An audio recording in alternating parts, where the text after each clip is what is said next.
하나님 말씀은 신약성경 베드로전서 2장 4절 5절 말씀입니다.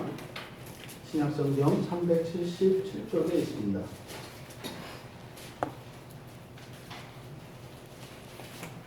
우리 같이 한 목소리로 함께 같이 읽겠습니다.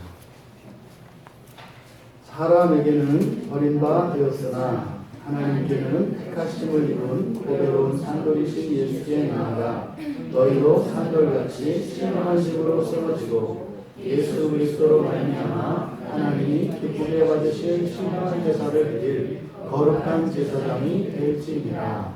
아멘. 기도합니다. 하나님의 말씀은 참으로 진리이며 진리의 말씀은 능력이 있음을 믿습니다. 아멘.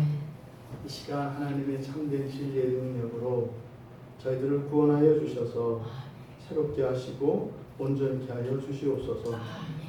감사하며 예수님의 이름으로 기도하옵나이다. 예. 오늘 주일예배에 참석하신 모든 분들을 주님의 이름으로 축복하고 환영합니다. 앞에 띄워놓은 거는 이따가 보시고, 이 베드로전서니까 이 베드로전서는 베드로 사도, 예수님의 사도들 가운데 맏형격인 베드로 사도가 기록한 편지입니다.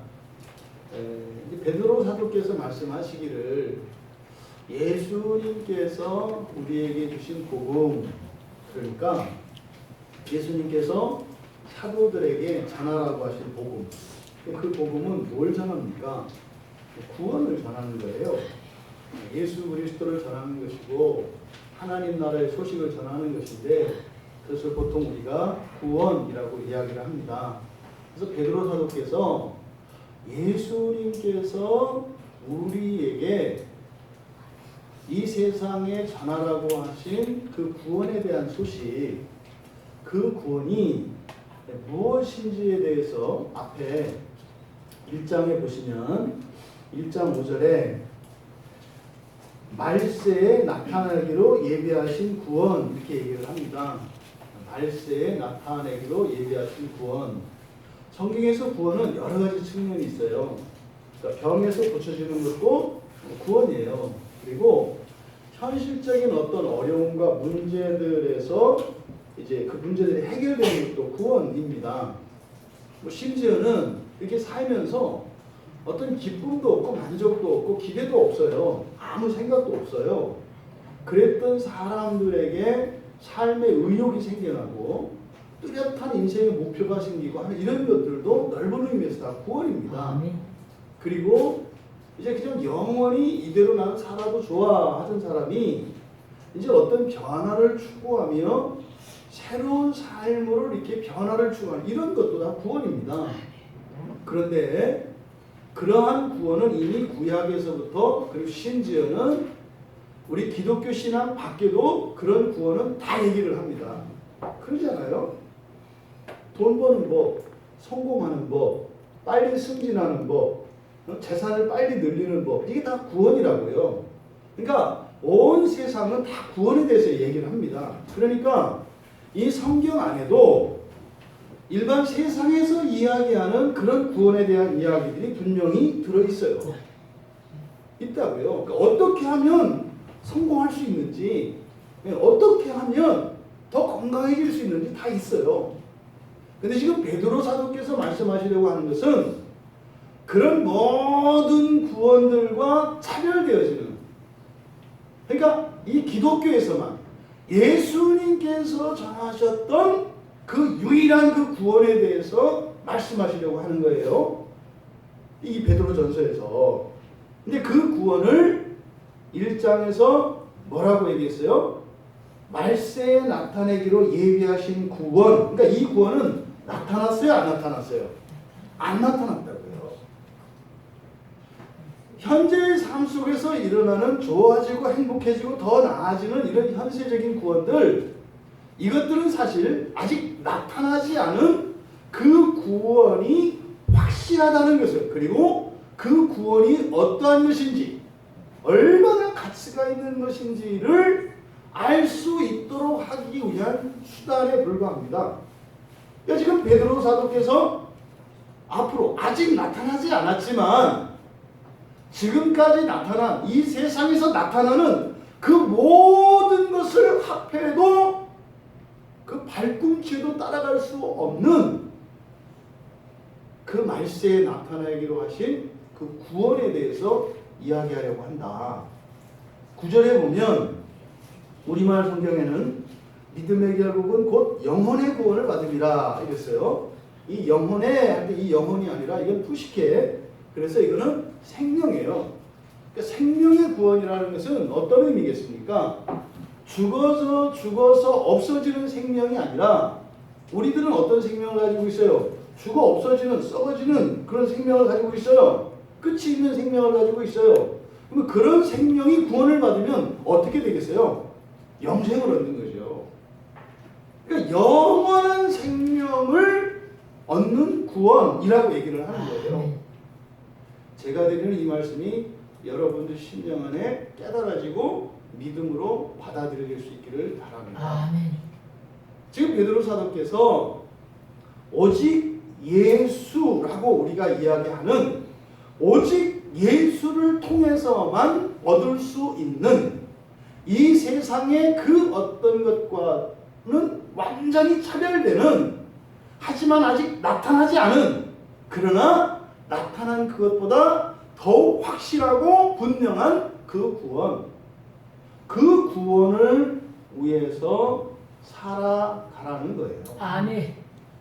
이것을 지금 우리가 읽은 2장 2절에서는 뭐라고 얘기하냐면 구원에 이르도록 자라게 하려 함이라. 바로 2장 2절에서 얘기하는 그 구원은 바로 앞에서 1장에서 이야기하는 그것입니다. 그러니까 이것을 한마디로 말한다면 진짜 구원, 가장 좋은 구원, 최종적인 구원 이렇게 얘기를 하는 거죠. 사람들이 그저 예수를 믿는 것으로 끝난 것으로 압니다. 그저 교회 출석하고 세례받고 뭐 이래서 뭐 이렇게 교회 다니는 것이 습관이 돼서 그냥 뭐 일상의 자연스러운 일상이 되어버리면 그것으로 끝난 줄 압니다. 베드로는 아니라는 거예요. 그건 시작이라는 거예요. 예수를 믿고 여러분들이 교회 출석하고 예배를 드리고 여러분들의 생활 속에 이런 어떤 신앙의 모습들이 드러나는 그래서 여러분의 경건이 습관이 되어지는 이런 것은 다 무엇을 위한 준비, 무엇을 위한 수단에 불과하다는 거예요. 그것은 정말로 여러분들이 반드시 누려야 하는, 반드시 얻어야 하는 그것으로 나아가기 위한 준비라는 겁니다. 아멘. 그런데 이때 당시에 그리스도인들도 거기서 머무는 거예요. 누누이 말씀드리지 않습니까? 2000년 동안 꿈쩍도 안 한다고요. 이게 쉽지 않아요, 여러분. 하나님은 끊임없이 일하시지만 정말로 내가 그렇게 하나님이 변화시켰다라고 하는 이게 확 느껴지지 않아요. 그런데 하나님은 절대로 쉬지 않으세요. 2000년 동안 꿈쩍하지 않는 바위와 같은 인간의 본성을 하나님께서 변화시키시더라고요. 아멘. 이 지구가 돌아가지 않아요? 스스로 돌기도 하고 해를 중심으로 돌기도 하지 않아요? 하나님이 하시는 얘기예요. 아멘. 근데 그 어마어마한 일을 하시는 하나님의 그 힘으로 우리를 지금 변화시키고 계세요. 2000년 동안 사람은 나고 죽고 반복했습니다만 모두 사람입니다.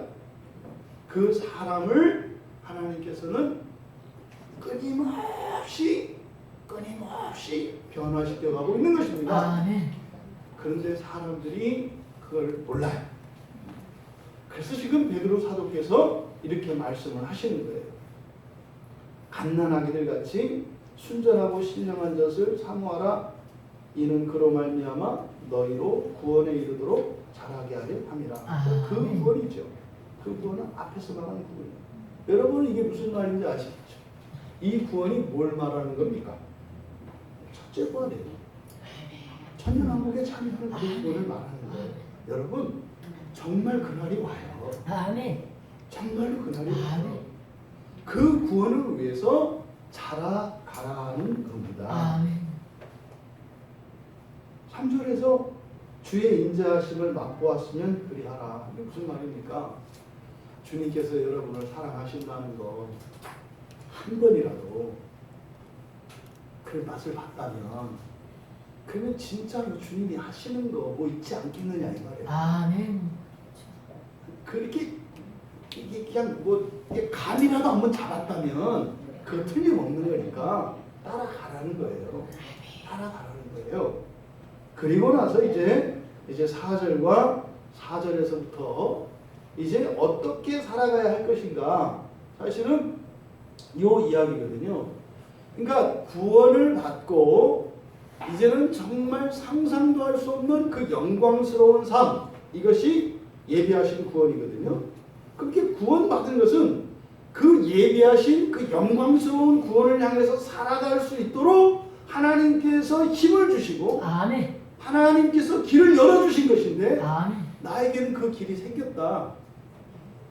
이것으로 그냥 그치고 그 자리에 서 있는 그리스도인들, 그게 아니라 가라는 겁니다. 아멘. 자라가라는 겁니다. 아멘. 지금 그것에 대해서 이야기하려고 하시는 것이다. 왜 그 구원을 가지고도 여전히 그러고 있는가? 이런 거죠. 어떤 사람이 그냥 탈탈 털려서 아무것도 없어요. 그냥 뭐 서울역의 지하철 대합실에서 어느 기둥에다가 주소를 삼고 이제 밤만 되면 그 내 집이려니 하고 그 찾아간다고요. 실제로 살아요. 지하철에 가도 자기 집이 다 있다고요. 그렇게 거기에 자기들끼리는 그 주소가 있어가지고 여기는 누구 집 있다고요. 밤 되면 거길 또 내 재산이라 그것도 내 재산이라고 위세를 떨면서 그거 갖고 자리 싸움하면서 그러고 사는 세상이 있어요. 여러분들은 웃을지 모르지만 그게 무슨 대단한 것이나 되는 줄 알고 그 지하철 사람들이 밟고 가는 그 자리를 내 전 재산으로 여기고 그것 때문에 술병을 깨뜨리고 싸우고 하는 일들이 지금도 일어나요. 사실은 그 일이 하나님이 보시는 우리 사는 일이에요. 이 세상에서 자리 잡고 뭐 하려고 하는 거나 지하철 역사 밑에다가 신문지 깔고 내 자리라고 하는 거나 우리가 볼 때 웃듯이 하늘에서 보면 우리도 웃기는 거예요. 그랬던 사람에게 집이 주어졌어요. 돈도 주어졌어요. 네? 마음껏 하고 싶은 일을 할 수 있도록 기회가 줬다고요. 그러면 어떻게 해야 됩니까? 그럼 그 돈을 가지고 사업도 하고 공부도 하고 이렇게 해야 되지 않겠어요? 근데 저녁 되면은 또 옷 갈아입고 거기 가서 또 산다 이 말이에요. 이게 지금 우리 그리스도인들에 대한 이야기입니다. 여러분들이 예수를 믿었다는 게 무슨 의미인지 잘 모르시는 거예요. 여러분 나가실 때 누더기로 갈아입고 나간다고요, 되게. 그 지하철역, 서울역 그 7-2번지 옆에 있는 그 기둥 밑, 기둥의 남쪽, 그것도 다 못 차지하겠지. 그게 또 내 집이라고, 그것도 이제 신문지하고 박스 하나 들고 또 가는 모양새라고요. 보세요. 오늘 교회에서, 많은 교회에서 보통 11시에 예배 드리잖아요. 하늘에서 이렇게 보고 있다고 생각을 해보세요. 교회에서 예배 드리고 사람들이 나가는데 뭐예요? 이 예배를 드리는 것은요, 하나님께서 그 하늘에 신령한 은혜와 자원들을 막 주시는 거거든요. 그러니까 뭐예요? 집문서도 주시고, 돈이 들어있는 통장과 도장도 주시고, 또 무슨 사업 아이템과 구체적인 계획표 이게 다 주시는 거예요. 그걸 들고 나와요. 이렇게 교회에서 사람들이 좋대요. 나오면서 막 그 다리끼들 막 옷을 막 벗어요. 근데 뭐 누더기로 갈아입고 그렇게 다 지하철 역사로 다 들어가 있는 모습. 지금 베드로의 마음이 이렇습니다. 그럴 필요 없다는 거예요. 이제는 거기 안 가도 된다는 거예요. 예수님께서 정말로 여러분 인생에 하늘의 자원들을 주세요. 하늘의 자원은 그렇게 정신적이고 몽롱한 이런 게 아니에요. 실제적으로 여러분들이 이 세상을 살아가는데 필요한 쌀자루고 말이죠. 돈통이고 말이죠. 있어요, 실제적으로. 근데 그거를 완전히 이걸 바꾸면 안 되지만 있다고요. 근데 그걸 통해서 어떻게 해요? 그 완전한 말세에 나타나기로 예비하신 그 구원을 위해서 인생을 살아가야 한다는 거예요. 아멘. 그런데 지금 베드로께서 하시는 이 말씀은 우리가 지난주에 살펴보았던 바로 그리스도의 몸, 우리가 몸이라고 하는 이 의미, 한 몸이라고 하는 이 의미, 이것이 실질적으로 무엇을 의미하는 것이고, 그리고 구체적으로 그러면 어떻게 그렇게 되어가는 것인가 하는 것에 대한 그런 구체적인 지침을, 가르침을 줍니다. 우리말 성경의 번역이 좀 잘못되어 있습니다. 그래서 이제 앞에 보시면 여기 이제 번역을 한 겁니다. 틀린 거 아니니까 염려 안 하셔도 돼요. 한번 같이 읽어보겠습니다. 바로 그분, 사람들 아래에 버려진 살아있는 돌, 그러나 하나님이 집어 곁에 두신 보배로우신 분을 향해 너희가 나아갈 때 바로 너희 자신들이 살아있는 돌들로서 예수 그리스도로 말미암아 하나님께 받아들여질 만한 영적인 제사를 드릴 거룩한 제사장을 위하여 영적인 집으로 지어져 가기 시작했다는 내용입니다. 지금 여기 본문의 내용을 보면 그리스도와 그리스도인의 지상의 삶이 어떠한 것인지, 그리고 그 끝이 어떻게 되는지를 알 수 있습니다. 지금 베드로 사도께서 사용하시는 비유는 건축에 대한 비유입니다. 집 짓는 것을 가지고 설명을 하고 있어요. 그런데 이 비유의 중심 소재는 돌입니다. 돌. 그러니까 여러분 이제 그 대리석으로, 그러니까 돌로 집을 짓는다고 생각을 해보세요. 그러니까 어떻게 해요? 이런 돌은 저런 돌을 다 가져다가 돌을 이제 켜캡이 쌓아야 되니까 그냥 못 쌓지 않습니까? 다듬지 않아요? 그래서 다듬어 가지고 돌에 돌이 포개지도록, 그리고 반듯하게 이렇게 기울지 않도록 돌을 깎아서 이제 위에 붙여서 이제 집을 짓는 겁니다. 즉 그런 비유를 가지고 얘기를 하는 거예요. 그러면 여기서 살아있는 돌이라는 것은 무엇이겠는가? 이게 돌인데 살아있다. 뭐 이거는 뭐 의인화시킨 거죠. 돌이 무슨 뭐 생명이 있겠어요. 근데 사람을, 그러니까 성도를 나타내는 말이고 예수 그리스도를 나타내는 말이기 때문에 살아있다고 이야기한 거예요. 근데 돌이라고 하는 것은 어떤 목적을 위한 수단이기 때문에 돌이라고 한 겁니다. 그러면 건축을 할 때 살아있는 돌이라고 하는 의미는 뭐겠습니까? 이건 다듬어지지 않은 돌이에요. 다듬어지지 않은 돌. 그러니까 아직 뭐예요? 어느 집에 어떤 부분에 쓰일지, 그러니까 쓰일 수 없는 돌이죠. 현재로는 쓰일 수 없는 돌, 이것이 살아있는 돌입니다. 그러니까 다듬어지지 않은 원석, 뭐 이런 의미로 우리가 이해할 수 있습니다. 그러면 본문에서 예수님을 이야기하고, 그러니까 4절은 예수님에 대해서 이야기를 하고 5절은 우리 그리스도인들에 대해서 이야기를 합니다. 그럼 4절에 보면 그러니까 바로 그분, 이렇게 한 것은 뭐예요? 강조하고 있어요. 그러니까 바로 그분. 근데 이 예수님은 4절에서 보면은 어떻게 했어요? 버림받으셨죠. 먼저 버림받으셨어요. 살아있는 돌이신데 버림받으신 분이에요. 그런데 그분을 어떻게 하셨어요? 하나님이 선택하셨죠. 하나님이 선택하셨어요. 그런데 그래서 그분이, 그 예수 그리스도가 어디에 계세요? 하나님 곁에 계세요. 이게 지금 4절에 있는 내용이에요. 그러면 5절에 있는 내용은 우리 그리스도인들에 관한 것인데 5절에 보면 그리스도인들이 버려진다는 이야기가 나옵니까? 안 나옵니까? 안 나와요. 5절에는.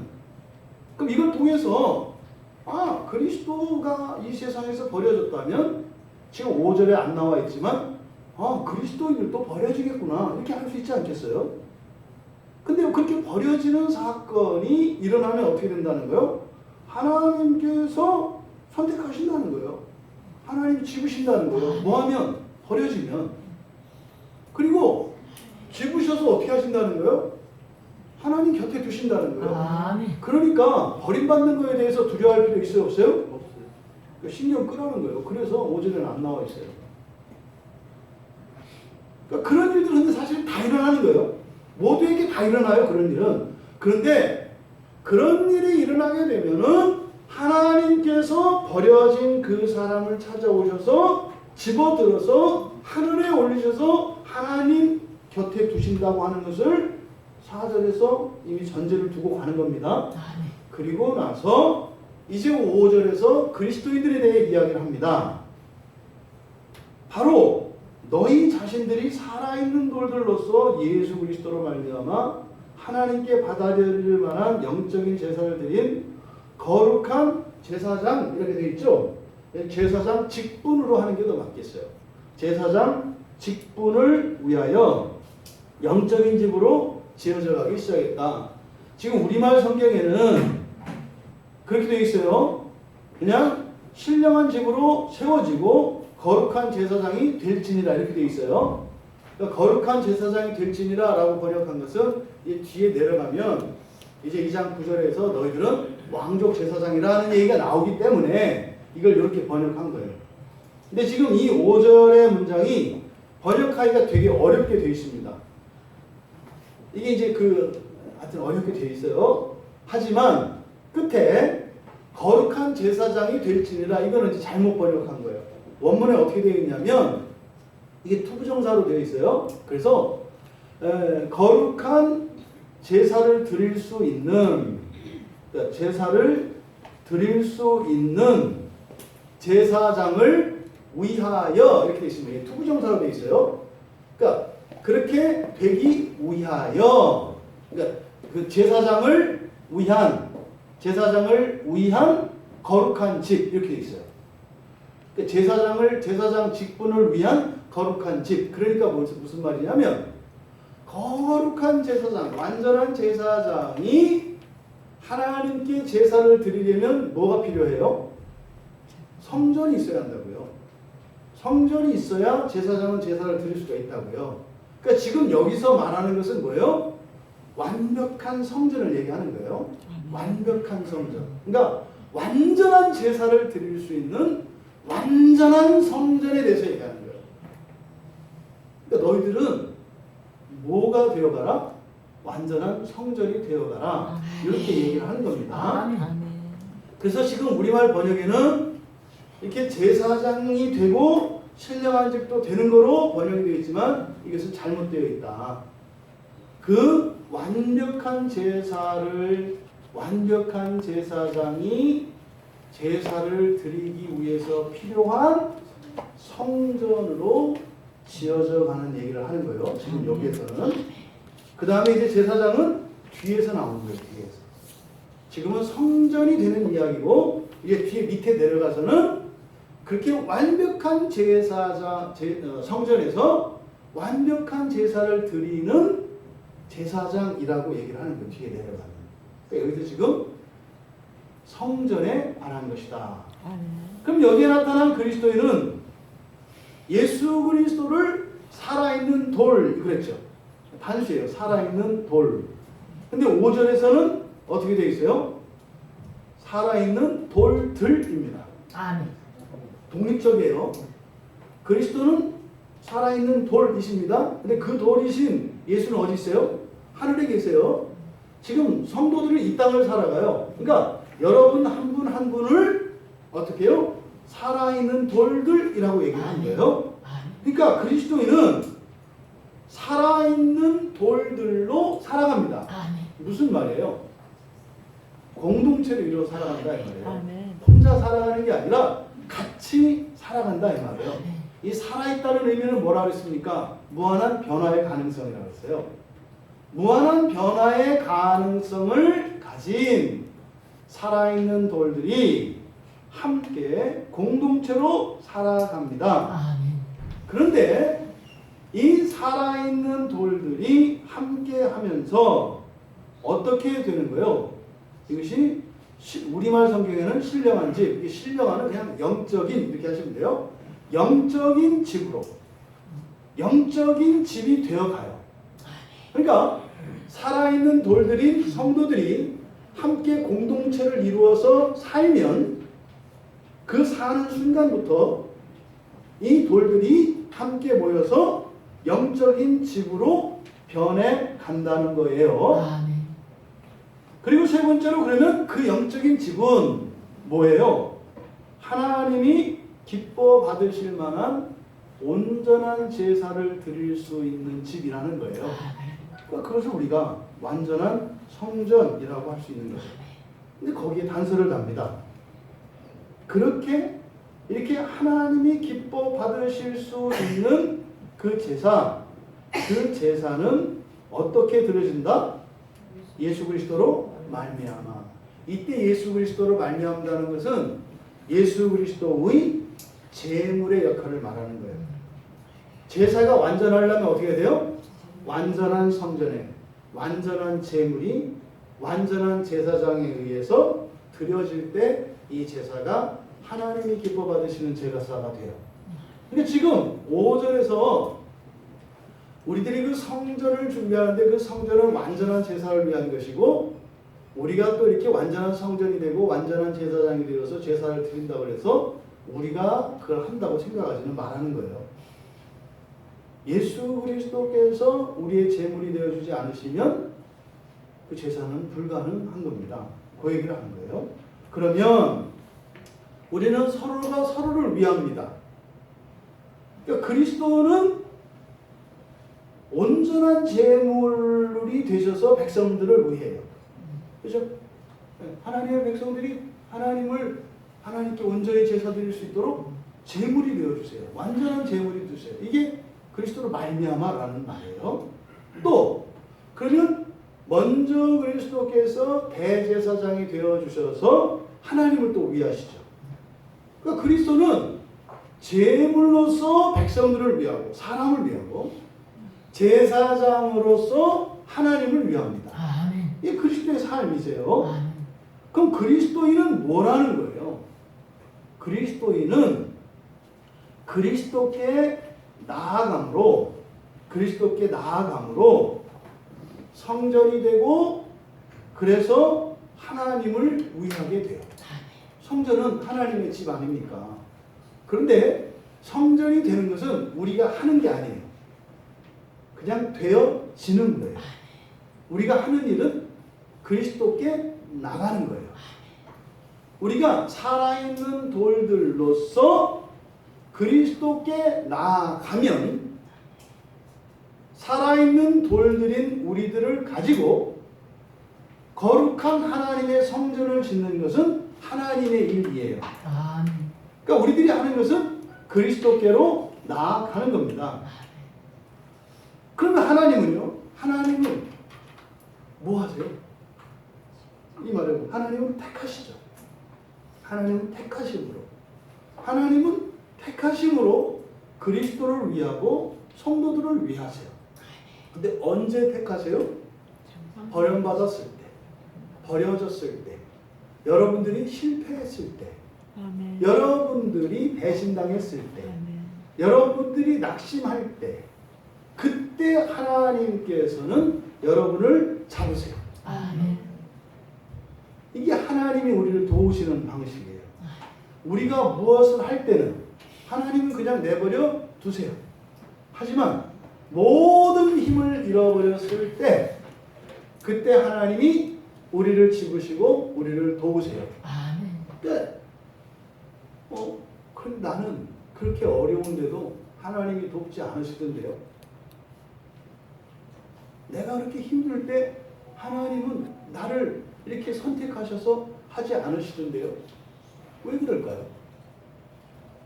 둘 중에 하나겠죠. 절대적으로 힘들다고 여러분이 생각을 안 하거나, 무슨 말이에요? 할 수 있다는 생각을 아직 버리지 않은 거죠. 할 수 없어도 할 수 있다는 생각을 합니다. 할 수 없는데 할 수 있다는 생각은 왜 할까요? 어떻게 할 수 없는데 왜 할 수 있다는 생각을 할까요? 할 수 없다는 거 아무것도 없는 거예요. 능력도 없고 자원도 없는 거예요. 할 수 없어요. 그러면 그냥 할 수 없으면 되잖아요. 그럼 하나님 도우시거든요.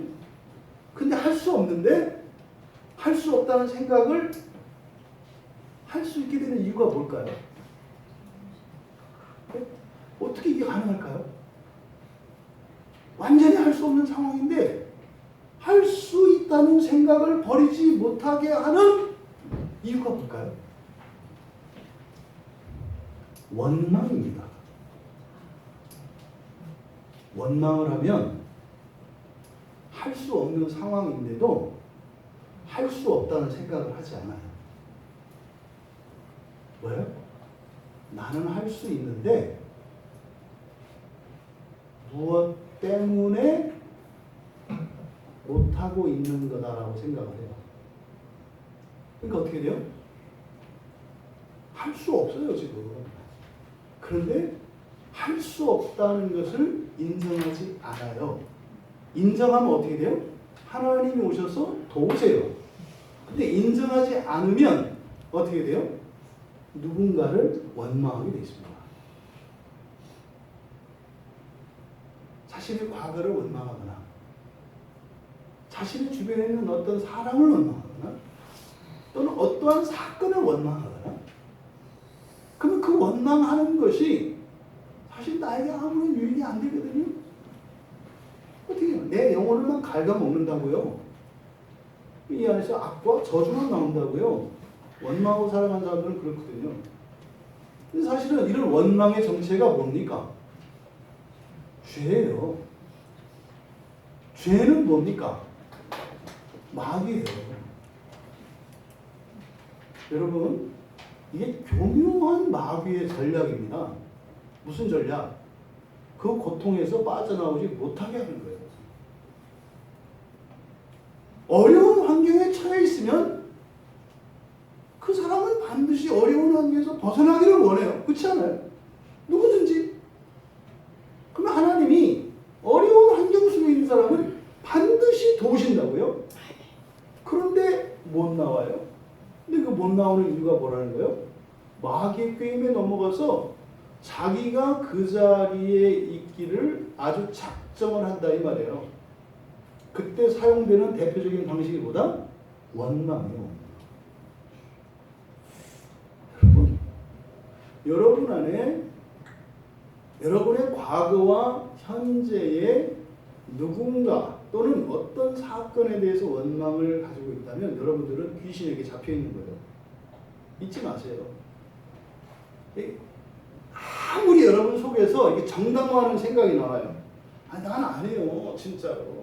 나는 뭐 진짜 우리 엄마가 진짜로 산다는 거고요. 진짜로 간 거예요. 어차피 엄마는 힘이 없어요.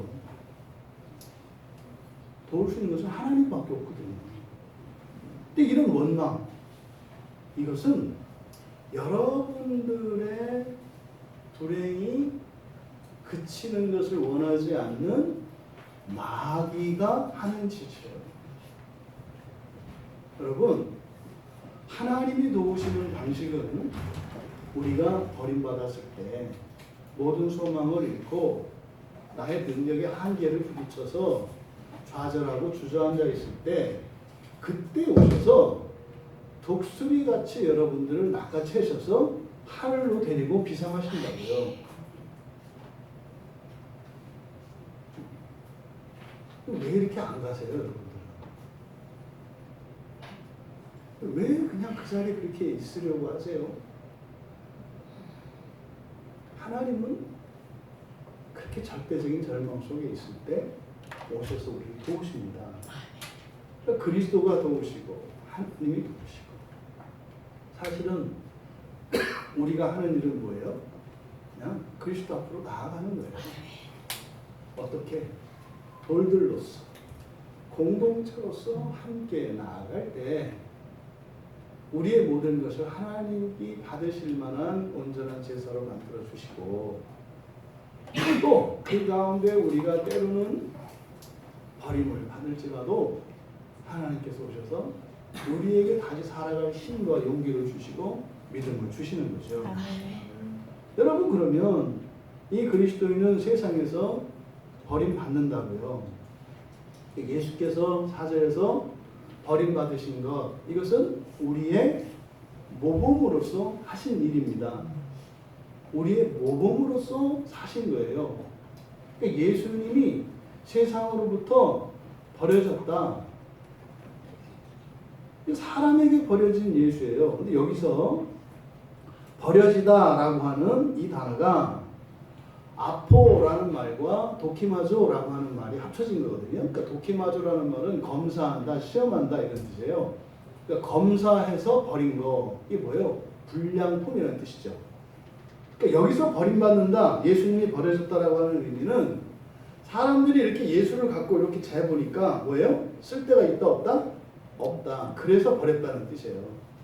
여러분, 지금 교회 안 나오시는 분들이 왜 안 나와요? 하나도 쓸데 없으니까 안 나오는 거예요. 조금이라도 도움 되면 다 나올 만 있다니까요. 다 그렇게 있어요. 물어보세요.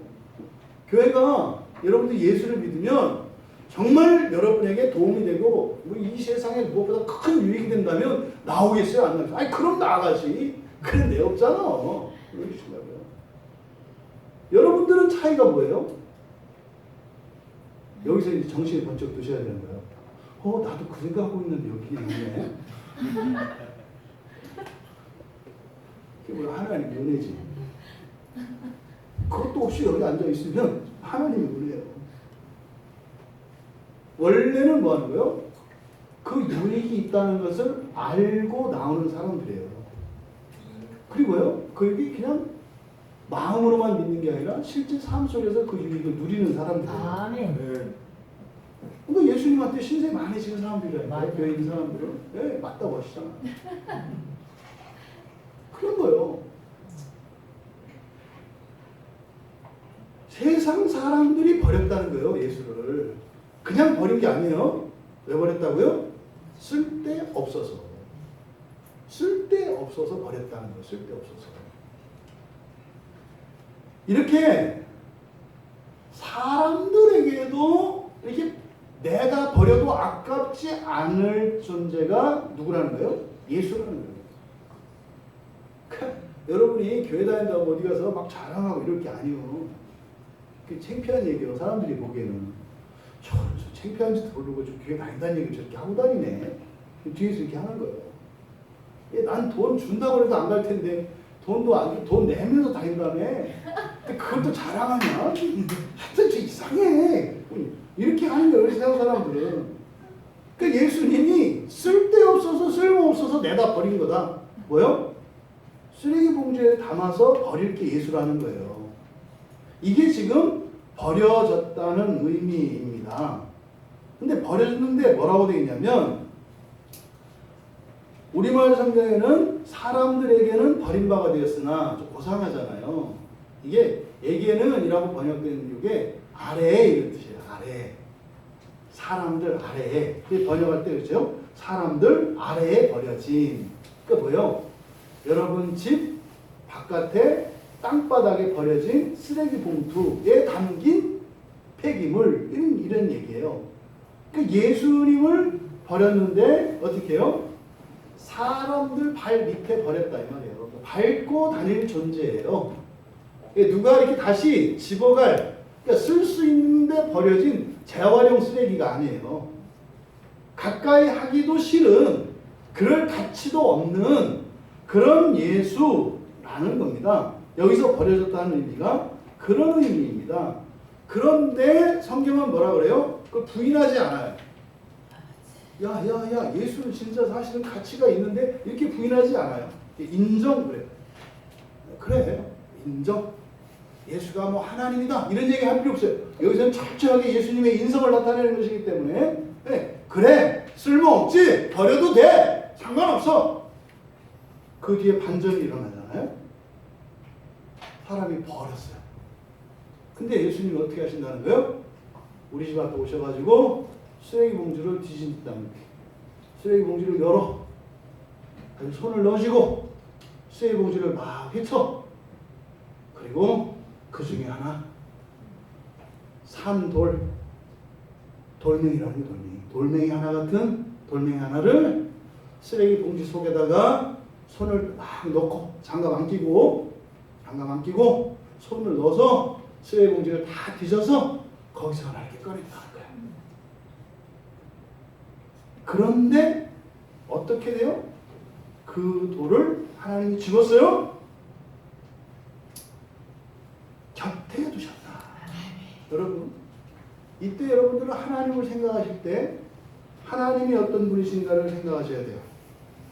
하나님이 사용하는 물건, 하나님이 사용하는 것들은 어떤 것일까요? 하나님의 신성에 적합한 것들이에요.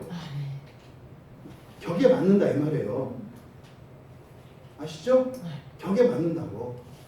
아니 어른이 돼가지고 그 뭐예요? 저 학교 앞에서 파는 그 쫀득이 이런 거 이렇게 먹으면서 다니면 되겠어요? 양복 탁 차려 입고 이렇게 하면서 쫀득이 이렇게 먹고 봐. 이상하잖아요. 절대 그런 거 없잖아요. 그러니까 하나님 곁에 두셨다. 그 돌로 지금 비유되고 있는 예수를 하나님 곁에 두셨다. 뭘 얘기하는 거예요? 사람이 내다 버릴 정도로 재활용도 아니고 완전히 밟아버릴 정도로 무가치한 어떤 존재를 하나님이 택하시고 들으시니까 어떻게 해요? 세상에 가장 존귀한 것보다 더 존귀한 게 되더라. 아멘. 원래 예수는 그런 분이신데 예수 그리스도께서 마치 존귀해지시는 그것이 하나님이 택하셔서 심지어는 예수 그리스도가 이 세상에서 가장 가치가 없는 존재인 것처럼 사람의 생각대로 두시고 하지만 하나님이 만지시니까 어떻게 했다? 가장 존귀한 자가 되었다. 여러분, 하나님의 이런 은혜의 선택, 그것은 신분과 존재의 변화뿐만 아니라 가치의 무한한 변화를 일으킵니다. 그래서 하나님 곁에 두실 만한 천상의 보물과 같은 그런 존재가 된다는 거예요. 아멘. 이건 지금 누구 얘기하는 겁니까? 우리들 얘기해요. 여러분들은 여러분들의 가치를 어디에서 찾으십니까? 여러분들이 가지고 있는 재산입니까? 지식입니까? 신분입니까? 명예입니까? 여러분들이 가진 무엇입니까? 뭐 여성들 같으면 여러분들의 아름다움입니까? 그게 아니라 진짜 여러분들의 최고의 가치는 뭐라는 거예요? 하나님께서 여러분을 택하셨다는 거예요. 하나님께서 여러분을 택하신 거예요. 그것이 최고의 가치라는 겁니다. 제가 이 말을 하면서도 견고한 여러분들 생각이 이렇게 앞에 부딪혀요. 알았으니까 부자 되라고 기도를 해주시오. 알았으니까 내가 원하는 일이나 되게나 열심히 기도를 해주시오. 이런 사람은 없기를 바랍니다. 여러분의 진정한 가치는 여러분이 하나님의 택함을 받은 그리스도라는 사실이에요. 아멘. 이 부요함이, 이 가치를 여러분들이 알아야 여러분 인생이 안정이 돼요. 아멘. 여러분 감정이 들끓지 않아요. 환경에 의해서 이렇게 여러분들의 이런 행복과 불행이 좌지우지되는 그런 돛담배 같은 인생이 아니라 거대한 바위와 같이 환경이 어떻게 변하고 사람들이 나를 어떻게 대해도 전혀 움직이지 않는 그런 인생을 살아갈 수가 있는 거예요. 아멘. 무한하고 불변하고 영원한 가치가 여러분에게 하나님의 선택에 의해 주어졌다고 하는 이 사실, 그것이 정말 한 치 앞도 예측할 수 없는 여러분들의 미래의 인생을 견고하고 평화로운 인생으로 바꾸는 그 은혜가 임하기를 바랍니다. 아멘. 여러분, 그리스도께서 사람들에게 버려졌다면 여러분은 어떠겠어요? 그리스도께서 버려졌다니. 여러분 아시잖아요? 만약에 그리스도가, 예수님이 오늘날 사신다면 어떤 분이에요? 의사 중에서 명의죠. 불치병 고치는 분이니까 명의잖아요. 그렇죠? 또 재테크의 달인이시죠? 네. 아니, 떡 5개, 물고기 2마리 가지고 수천억, 수백억 만드니까 재테크 이런 기세가 어디 있어요? 그것만 따라다니면 그 떨어지 먹고 나면 찌꺼기 빵 부스러기만 갖다 먹어도 잘 먹고 잘 살 수 있어요. 네? 명의에다 재테크의 달인에다가 거기다 또 경공도 하시잖아. 이렇게 무리를 모르셔. 거기다가 천기를 다 자연 만물을 다 다스리시잖아. 네? 날씨도 바꾸고 막 태풍이 몰아치고 막 장마가 쏟아지는데 오늘 휴가 가기로 했어. 길 열어라. 그럼 휴가 가는 거 아니에요? 그런 분이에요. 오늘날 지금 예수님이 이 시대에 산다면. 네? 그런데 지금 여기서는요. 일체 그런 거 꺼내지 않죠. 뭐라는 거요? 그런 우리들이 그렇게 흠모하는 놀라운 하나님의 그런 능력들도 그냥 쓰레기 취급하는 거예요. 뭐 때문에? 하나님의 택하심의 가치가 지극하다는 것을 얘기하기 위해서 예수 그리스도께서 가지신 장점들조차도 쓰레기로 그냥 취급하는 거예요. 예수님이 가지신 능력을 여러분은 가지고 있지 않습니다. 근데 어차피 그것들은 다 쓰레기 취급하고 있어요. 지금 베드로 사도는. 근데 예수 그리스도께서 가지신 것을 여러분들이 가지고 있어요. 이게 뭐예요? 하나님의 선택이에요. 하나님의 선택. 그 하나님의 선택을 가지고 있다. 바로 여러분들은 무한히 존재한 무한한 가치를 가지고 있는 존재라는 겁니다. 여러분, 우리의 가치는 하나님 앞에 있다는 사실을 기억하시기 바랍니다. 사람들에게는 버려질 수 있다는 것을 기억하시기 바랍니다. 아멘. 여러분, 그리스도인이 그러면 지금 베드로 사도께서 이야기하고자 하는 바, 우리 그리스도인이라고 하는 사람들이 이 세상을 살아갈 때는 이렇게 버려지는 일도 있을 거다. 근데 어떻게 살라는 거예요? 바로 그리스도를 향하여 4절 끝에 보면 4절 끝에 그 살아계신 그분을 향하여 나아갈 때 이렇게 돼 있어요. 4절에 이제 그리스도에 대해서 설명을 하고 바로 이렇게 설명되어진 그리스도 그분을 향하여 너희들이 나아갈 때 이게 4절이에요. 그분을 향하여 나아갈 때 그러면 이제 5절에 일들이 일어나는 겁니다. 바로 너희 자신들이 살아있는 돌들로서 어떻게 된다? 영적인 집으로 지어져 가기 시작했다. 아멘. 그리스도를 향하여 나아가기 시작했을 때 이게 무슨 말입니까? 여러분들이 예수를 믿었을 때 그때부터 여러분들은 살아있는 돌들로서 교회의 공동체로서 영적인 집으로 지어져 가기 시작했다. 아멘. 이렇게 얘기를 하는 거예요. 그러면 어떻게 영적인 집으로 지어져 가는가? 근데 두 가지죠. 우리가 예수 그리스도께로 나아가는 능동이 있어요. 우리가 해야 되는 거죠. 그러니까 우리가 그리스도께로 나아가는 것 그리고 되어지는 것, 수동이죠. 그러니까 우리의 능동과 수동이 합쳐져서 영적인 집이 되는 겁니다. 아멘. 그러면 이 능동, 이렇게 살아있는 돌이신 예수를 향해서 나아가는 것, 이렇게 나아갈 때 사람들에게 버림받는다라고 하는 것은 그렇게 예수 그리스도를 향해서 나아가는 그것만으로는 사람들로부터 가치 없는 존재로 평가를 받는다는 거예요. 여러분들이 예수를 잘 믿는다고 사람들에게 칭찬을 받을까요? 미쳤다는 얘기만 안 들으면 감사하지. 그렇잖아요. 교회를 열심히 나왔는데 미쳤다는 소리만 안 해줘도 감사하게 생각하셔야 돼요. 욕 안 하면 사실은 근데 속을 할 거예요. 그러니까 신앙만으로는 절대로 좋은 평가를 못 받습니다. 그러니까 신앙만을 가지고 살아간다면 어떤 사람이 그 사람은 어떻게 될까요? 반드시 버림받아요. 반드시 버림받아요. 근데 뭐 여러분 그렇게 되고 싶지는 않잖아요. 또 신앙도 갖고 좋은 평판도 갖고 싶지 않아요? 네. 네. 그럼 어떻게 돼요? 좋은 평판을 받고 싶으면 좋은 평판을 받을 수 있는 조건들을 갖추시면 돼요. 사람들로부터 좋은 평판을 받고 싶으시면 돈 버세요. 공부 열심히 하셔서 출세하세요. 여러분들의 이런 재능들을 키워서 그걸 가지고 성공하세요. 그러면 사람들이 사람들에게 좋은 평판을 가지시게 될 거예요. 좋은 인격과 좋은 언행, 바른 생활 태도 이런 걸 가지세요. 그럼 사람들로부터 좋은 평판을 얻을 거예요.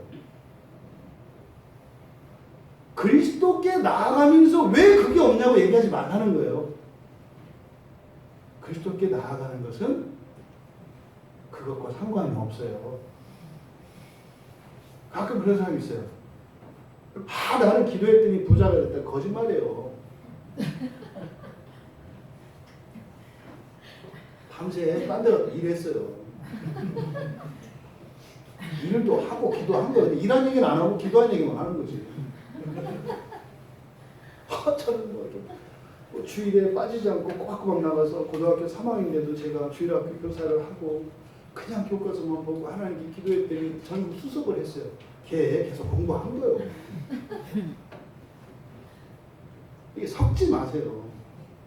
그러니까 여러분들이 사람들로부터 좋은 평판을 얻는 거 나빠요? 나쁘지 않아요. 괜찮다고요.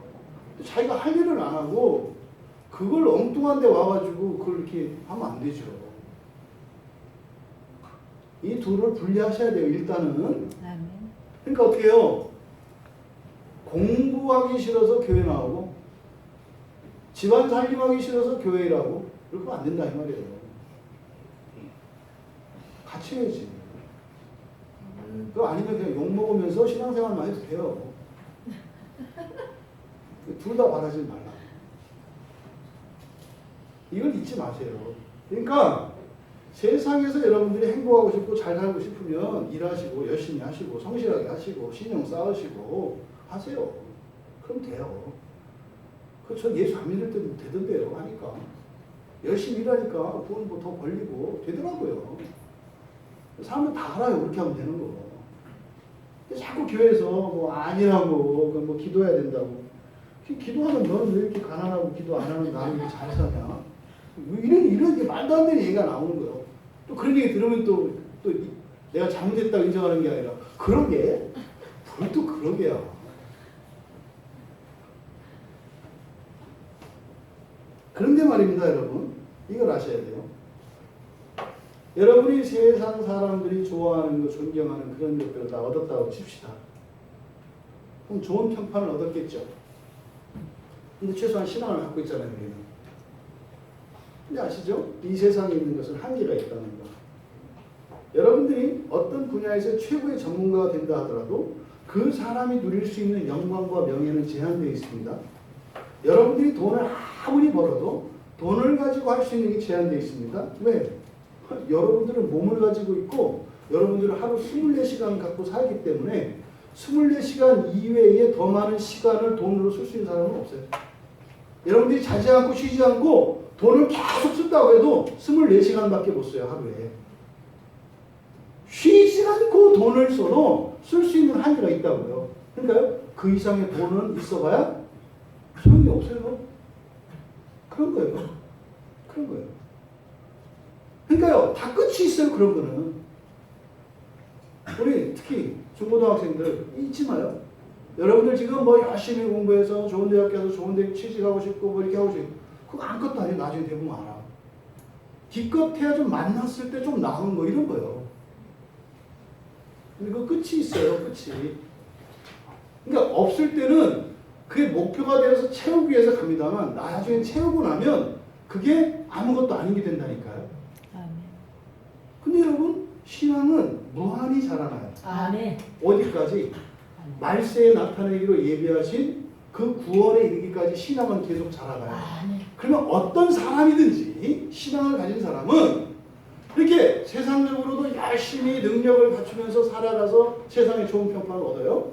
그리고 하나님의 말씀을 통해서 은혜를 받으며 거룩한 사람으로 이렇게 영적인 집으로 계속 지어져 가요.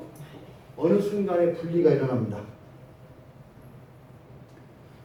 처음에는 이런 거죠. 아무것도 없어. 돈도 없고 백도 없고 뭣도 없고 아무것도 없어. 세상 나가서도 그냥 개차반이고 맞아요. 교회 안에 와서도 없었으면 하는 사람이고 이렇게 이제 이 최고 막장이에요. 교회에서도 눈총받고 세상에서도 눈총받고 집에서도 눈총받고 그래도 예수를 믿어서 죽을 수는 없는 여기 이제 가장 바닥이에요. 그랬던 사람이 이제 은혜를 받다 보면은 이렇게 살면 안 되겠구나. 그래서 어떻게 해요? 생활 습관도 고치고 또 미래를 준비도 하고 그래서 어떻게 해요? 신앙생활하면서 이제 소리가 들려. 저거 이제 또 사람 노릇하네. 지렁이도 꿈틀거린다 하더니 저 진짜 하네. 이렇게 이제 이렇게 가. 근데 이 교회에서도 그렇죠. 맨날 그냥 사람들에게 그냥 피해만 주고 짐작과 같이 되고 그냥 걸림돌만 되는 것 같은 사람이 알아서 오늘 나와서 화장실 청소를 하고 있네. 왜 저런데? 이렇게 하면서 어떻게 해요? 양쪽에서 이렇게 자라가요. 아멘. 이렇게 자라간다. 아멘. 그러면 이제 보통 정도가 돼요. 이제 사회에서도 정상인으로서 지낼만하고 교회에서 또 이렇게 집사님 돼서 또 이렇게 뭐 청년들도 따라서 뭐 아이스크림 사주세요 뭐 이렇게 하고 뭐 하는 이런 사람이 돼. 근데 이제 살만 나는 거죠. 벌레만도 못한 삶을 살던 사람이 이렇게 인정받고 대우받고 사랑받고 관심을 받으면서 사니까 살만하죠. 여기서부터 이제 시작이에요. 여기 이제 갈등이 있어요. 갈등. 그럼 한없이 다 잘할 수는 없잖아요. 그럼 어떤 일이에요? 사실 균형을 이루어야 되거든요. 근데 여기서 이제 마음속 깊은 곳에 있던 죄가 딱 올라와요. 너 하나 더 줄게. 신앙생활 좀 줄여라. 이렇게 봐요. 안 돼. 너 갖고는 안 돼. 이렇게 봐요. 은도끼를 주자. 안 돼. 그럴까? 금? 자꾸 이런데. 그래? 이렇게 하는 거야. 이런 일이 일어나는 거야. 이 금도끼에 눈이 멀어서 신앙의 발등을 찍어버리고 가는 거죠. 나중에 이제 코피줄 흘리고 오는 거죠. 머리 부러져가지고 그게 잘못된 걸 알았어요. 이렇게 돌아오는 거죠. 그렇게 하다 또 다시 이렇게 회복이 돼요. 근데 또 이제 시험이 오죠. 또 뭐야? 발등 찍었던 그 아픔이 생각이 나죠. 안 가죠. 어떻게 해요? 이제 그걸 능가하는 거죠. 그럼 영적으로 이렇게 자랍니다. 그러면은요, 이것에 따른 분명한 한명의 변화가 따라옵니다. 아멘. 따라옵니다. 그런데 이게 끝에 가면은 결국에는 어떻게 되냐면 신앙적으로 치우치게 돼 있어요. 사람은 마지막에 가요. 누려보니까 이게 참 인생의 정말 일장춘몽과 같은 것이고 한줌 재에 불과하다는 것을 깨닫게 되는 날이 와요. 영원한 가치가 무엇인지를 알게 되는 날이 와요. 아멘. 그럼 이제 이때부터 문제가 생겨요. 예전은 내가 가진 이런 것 때문에 인정하고 존경하던 사람들이 이제는 나를 버리기 시작해요. 버리기 시작해요. 그럼 신앙이 자라가면 자라갈수록 점점 나에게 오는 것은 어떤 존경심과 명예가 오는 것이 아니라 자꾸 소외되는 것을 느끼게 됩니다. 심지어 교회 안에서조차도 버림을 당하게 됩니다. 이런 일이 일어납니다. 끝에 가면. 그러니까요. 은혜는 어느 정도만 받아야 되는 거야.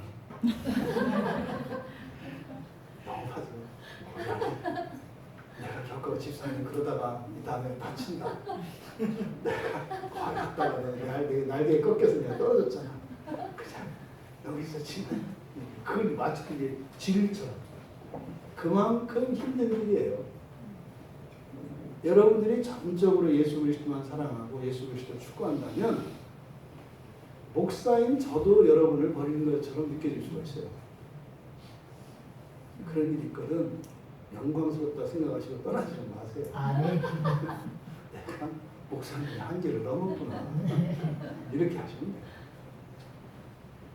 그렇게 오직 하나님 앞에서만 살아가게 되어 그때 비로소 우리는 예수 그리스도를 모범으로 살아가게 돼요. 아멘. 그 자리에 가면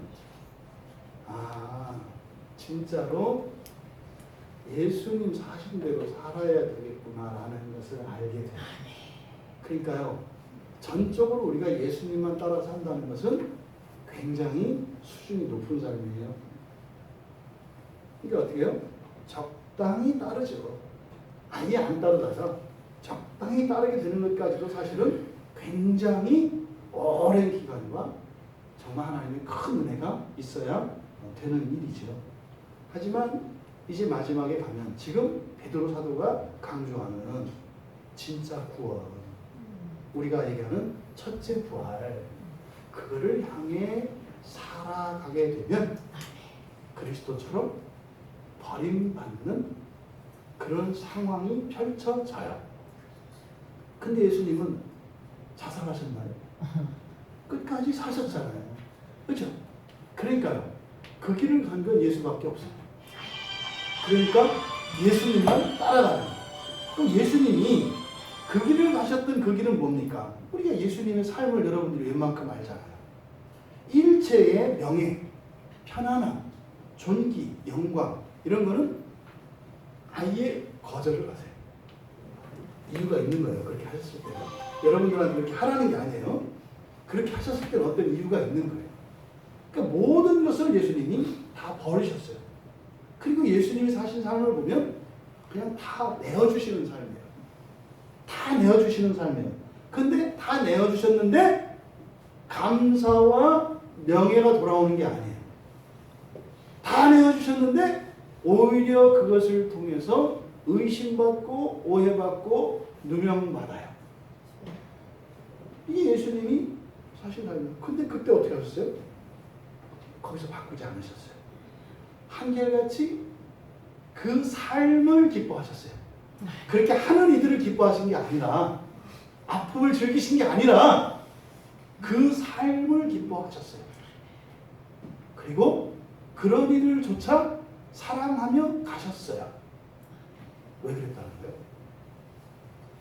말세에 나타나기로 예비된 그 구원이 그만한 가치가 있다는 거예요. 아멘. 베드로 사도께서 지금 주시는 말씀이 그겁니다. 그러니까 여러분, 우리가 그리스도를 향해서 나아갈 때 이런 일이 일어납니다. 여러분, 그리스도를 향해 사는 그것을 즐거워하십시오. 그것으로 인해서 오는 이런 버림받는 환난과 박해에 대해서는 괴로운 겁니다. 하지만 그 길을 그리스도께서 가셔서 이기신 것을 기억하시기 바랍니다. 아멘. 여러분들이 그리스도를 따라간다면 반드시 승리하게 아멘. 되어 있습니다. 아멘. 두 번째로 수동적인 겁니다. 이렇게 그리스도께로 나아가는 것, 이것은 우리의 능동이에요. 우리가 해야 되는 거예요. 신앙을 중심으로 신앙을 따라 살아가는 것, 이것은 우리가 해야 되는 능동적이고 적극적인 일입니다. 그런데 그렇게 나아가게 되면 어떤 일이 일어난다고 그랬어요? 그러면 우리가 영적인 집으로 지어져 가기 시작했다 그래요. 그러니까 예수를 만나는 순간 여러분들은 거룩한 집, 거룩한 성전으로 지어져 가기 시작했다는 거죠. 근데 그거는 여러분들이 그리스도께 가는 것과 지어지는 것은 동시에 일어납니다만 상관이 없는 일이에요. 아멘. 이건 여러분이 하는 일이 아니에요. 아멘. 이건 여러분이 하는 일이 아니라고요. 가는 것과 지어지는 것은 전혀 별개예요. 근데 동시적으로 일어나는 사건이다 이 말이에요. 그러면 이 수동적으로 일어나는 이렇게 영적인 집이 되어가는 이 일, 이것은 우리의 공로가 아니라는 거예요. 아멘. 우리의 환경이나 그런데 이때 우리가 하는 실수가 뭐예요? 자꾸 자기를 들여다본다고요. 자기가 한 무엇을 자꾸 의의를 저지려고 한다고요. 아니, 그거는 다 버림받는 거라니까. 가치 없는 거라니까. 그는 하나님이 하시는 거예요. 하나님의 전적인 은혜로. 그래서 여러분들은 단지 그냥 추구하며 가는 것 뿐이에요. 그러니까 내가 추구했으니 하시오 이렇게 하도 안 된다 이 말이에요. 여러분들이 느끼고 안 느끼고 상관없이 그냥 되어진다는 거예요. 아멘. 그러니까 여러분은 여러분 할 일이나 해라. 예수께 가는 일만 살아라 이 말이에요. 그런데 그러면 그리스도 안에서 일어나는 이 성령의 역사, 하나님의 은혜로 이루어지는 이 영적인 집이 되어가는 일, 여기에는 그러면 우리가 할 일은 없으니까 그냥 가만히 있으면 되느냐? 아니죠. 여기 여러분들이 해야 될 일이 있어요. 왜냐면 하나님이 이렇게 하실 때 여러분 안에 있는 죄는, 그러니까 여러분이 수동이 되면 여러분 안에 있는 죄는 능동이 됩니다. 이해하세요? 여러분이 하나님 뜻에 순종하고 가만히 있으려고 하면 우리 안에 있는 죄가 힘을 내기 시작한다고요. 그러니까 돼요? 죄가 하나님이 하시는 일을 막는다고요. 그러면 우리가 이렇게 영적인 집으로 지어져 가는 것을 방해하면 안 되겠죠. 근데 사실은 방해하면 안 된다고 하는데 방해하는 게 죄죠. 내가 하는 게 아니라 죄라고요. 그러니까 여러분들이 죄가 하는 일과 여러분이 하는 일만 분별할 수 있어도 여러분 안에서 성령께서 하시는 일을 그 효과를 누릴 수가 있어요. 아멘. 근데 여러분 안에서 죄가 하는 일을 마치 여러분이 하는 것처럼 착각을 해버리면 성령의 열매가 여러분의 삶 속에 안 나타나요. 죄의 말을 들으면. 죄의 말을 들으면 안 나타나요. 여러분, 저는 비참한 인생을 살아봤어요. 비참한 인생. 하나님께 도전하지 마세요. 하나님께 대들지 말라고요. 그 굉장히 비참한 인생을 살게 됩니다. 상상도 할 수 없는 그런 삶을 살게 돼요. 절대 하나님께는 도전하지 마세요. 하나님께서 하실 때 하나님이 여러분을 이렇게 고치시고 영광스럽게 옮기시려고 할 때 그걸 거부하거든요. 우리 안에 있는 죄가. 이것을 여러분들이 조심하셔야 돼요. 그럼 어떻게 하나님이 하시는 것을 우리가 거부하지 않을 수 있느냐? 기본적으로 여러분들은 하나님을 절대적으로 신뢰하셔야 해요. 아멘. 하나님이 선하시다는 거. 아멘. 하나님은 전능하시다는 거. 아멘. 이거는 여러분 항상 여러분 인생의 기초에 두셔야 돼요. 하나님은 선하시다는 거. 아멘. 전능하시다는 거. 아멘. 여기는 망하는 길이고 사망길이야. 근데 하나님이 함께 하신다면 그게 생명길이야. 아멘. 여기는 살 길이야. 근데 하나님과 상관이 없어. 망하는 길이야.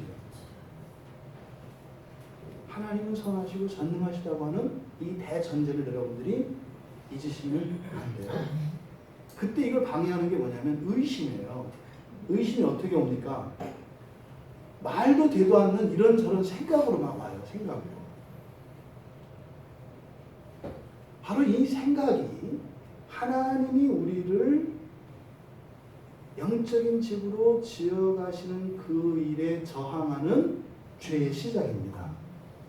그래서 여러분들에게 드는 생각을 따라서 말을 하거나 그 생각을 따라서 판단하거나 그 생각을 따라서 살아간다면 하나님이 여러분에게 주시려고 하는 복과 그 구원을 누리지 못합니다.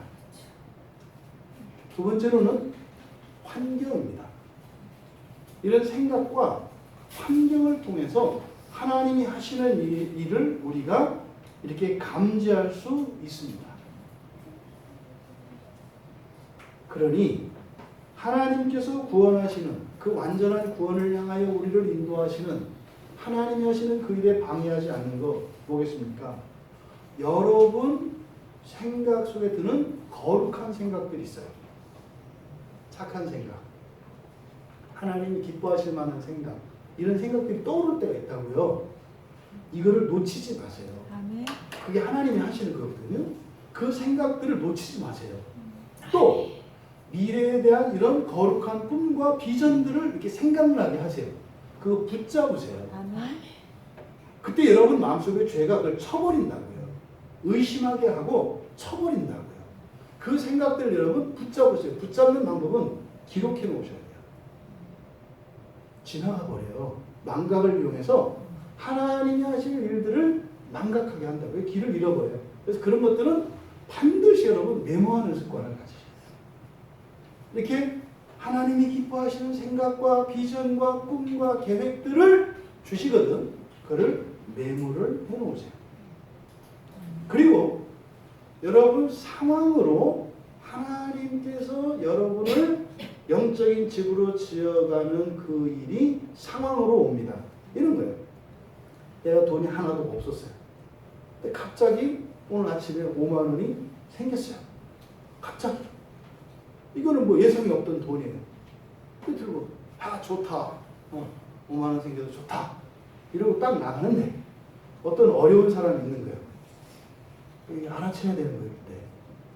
그때. 이게 뭐예요? 거기를 위해서 준 거예요. 이 돈을 바로 쓸 수 있어야 돼요. 아멘. 이게 환경을 통해서 하나님이 여러분을 변화시켜 가시는 그 일들입니다. 아멘. 그때 그걸 거스르는 것은 뭐예요? 아유, 저거 해줘봐야